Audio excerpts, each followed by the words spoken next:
పోయి తింటున్నాము, ఒక హోటల్లో స్టే చేస్తున్నాము, మీ దగ్గరకు వస్తున్నాము అంటే ఈ రాజ్యాంగం ఇచ్చినటువంటి కలిగించిన హక్కు. హక్కు స్వేచ్ఛ, కదా.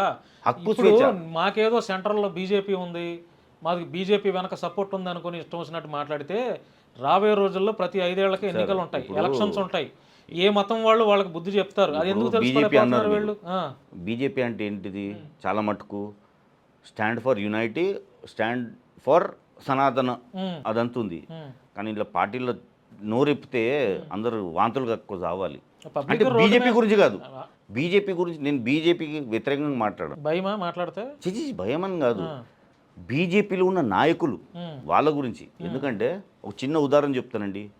మాధవీలత గారు ఉన్నారు, ఒక స్త్రీ ఉండి ఓల్డ్ సిటీ మొత్తం వణికిచ్చారా ఎవరిని? ఓవైసీని.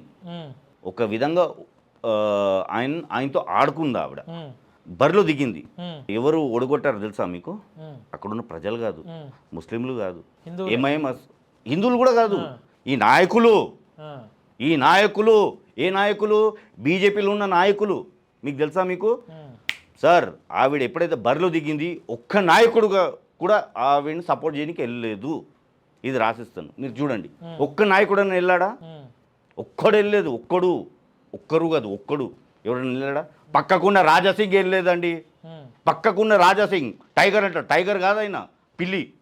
మీ న్యూస్లో చెప్తాను, టైగర్ కాదైనా పిల్లి అయినా. ఎందుకంటే ఒక స్త్రీ ఆ బరిలో దిగినప్పుడు నువ్వు వెళ్ళి చెల్లమ్మను అక్కను ఏదో ఒకటి చెప్పి నేనున్నాను నీతోటి అంటే నువ్వు బీజేపీతో ఉన్నావు కాబట్టి నేనున్నానమ్మా అని చెప్పాడా? లేదు. ఒక్కసారి కూడా పోయి కలవలేదు. ఒకవేళ వీళ్ళందరూ సపోర్ట్ చేసి ఉంటే ఈరోజు ఆమె అక్కడ ఎంపీ, హైదరాబాద్ ఎంపీ. ఆమెను ఓడగొట్టింది ప్రజలు కాదు, ఎంఐఎం కాదు, అసదుద్దీన్ అస్సలే కాదు, ఈ బీజేపీ తెలంగాణ నాయకులు. సార్, సెంటర్ నుంచి వచ్చారండి ఆమెకు సపోర్ట్ చేయడానికి. అప్పుడు వచ్చారు ఈ తొత్తుగాన్లు అప్పుడు వచ్చారు.